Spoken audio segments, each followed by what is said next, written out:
My memory of my first time making art is very, very vivid and very positive.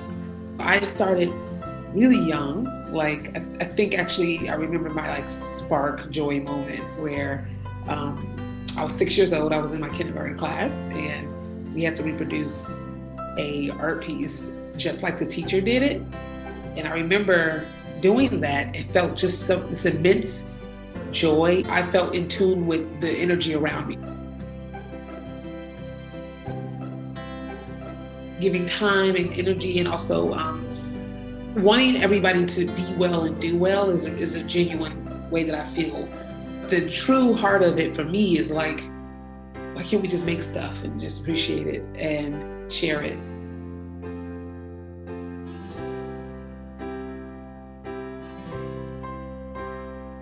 One of the pieces that I designed was actually based on a school photograph, just an image of all the kids and the teacher.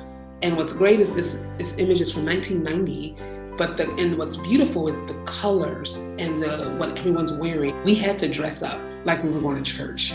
And that's very apparent in the African American community. Like when you took pictures back at that day, you had to wear your best. And it was very serious business. And so what I did was I took this image and I extracted out all the clothing and just focused on the garments that are very reminiscent of the 90s, and all the little objects in there. There's a flower that belongs to my mom. It's like I use her as like a stand-in to always think about my mom. So there's this interesting conversation between the image and the chain being connected to the flower, and thinking about just connections that we have, whether they're to objects, images, or people, and how those connections are really strong. And no matter how old you get, it's interesting to think about your youth and how that either was a good time or a bad time, and how we all reflect upon those times.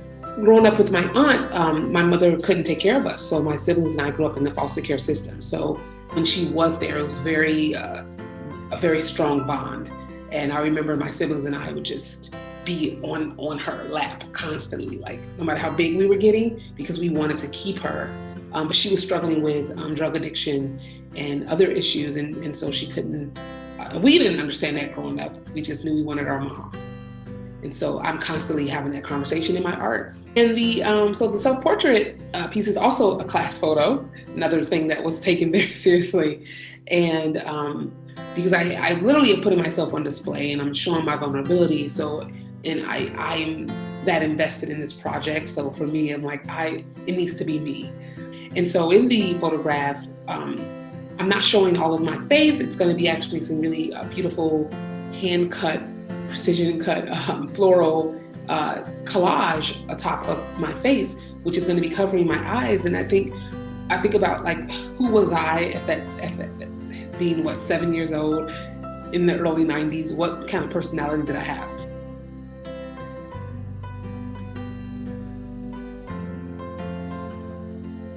I want people to take away, I don't know, there's something very beautiful about other people's stories and other people feeling free to display them for all the world to see. I think there's power in vulnerability and in that connection to what that looks like for everyone. So I want people to take away, I guess, a hopeful story. It's not all sad, it's not all bad, but it's like, wow, okay, this person was able to emerge from childhood trauma. I can, and maybe I don't have any childhood trauma that I know of, but that's a real thing that people go through. And they're also beautiful. They're just beautiful to have. And if you don't want to think that deep about it, it's like, boom, there's there. And that story is there. But the art is also going to be aesthetically beautiful, I think.